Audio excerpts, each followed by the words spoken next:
ঢাকা ও এর আশপাশের জেলার যোগাযোগ ব্যবস্থাকে আধুনিক ও গতিশীল করতে হাতে নেওয়া হয়েছে এক বিশাল মহাপরিকল্পনা। হালনাগাদকৃত কৌশলগত পরিবহন পরিকল্পনা বা ইউআরএসটিপিতে রাজধানী ঢাকার সঙ্গে গাজীপুর, নারায়ণগঞ্জ, মুন্সিগঞ্জ, মানিকগঞ্জ ও নরসিংদী জেলাকে যুক্ত করার বড় উদ্যোগ নেওয়া হয়েছে। নতুন পরিকল্পনা অনুযায়ী আগের 5টি মেট্রো রেলের সঙ্গে যুক্ত হচ্ছে আরও 3টি নতুন রুট। MRT-3 যাবে কেরানীগঞ্জের কোনাখোলা থেকে সদরঘাট, পল্টন, তেজগাঁও ও গুলশান হয়ে কুড়িল পর্যন্ত। MRT-7 যাবে গাজীপুর থেকে সরাসরি নারায়ণগঞ্জ পর্যন্ত।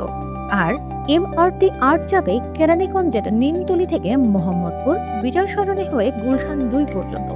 সব মিলিয়ে 2045 সালের মধ্যে মেট্রো রেল নেটওয়ার্ক 268 কিলোমিটার ছাড়িয়ে যাওয়ার লক্ষ্যমাত্রা নির্ধারিত করা হয়েছে। শুধু রাজধানী নয়, ঢাকার বাইরেও বিস্তৃত হচ্ছে মেট্রো রেল নেটওয়ার্ক। দেশের প্রথম পাতাল রেল নির্মিত হচ্ছে MRT লাইন 1-এ।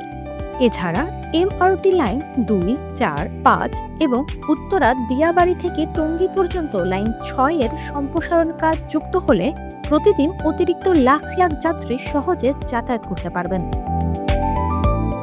মেট্রো রেলের পাশাপাশি রাজধানীতে চালু হচ্ছে প্রায় 79 কিলোমিটার দৈর্ঘ্যের 5টি মনোরেল রুট।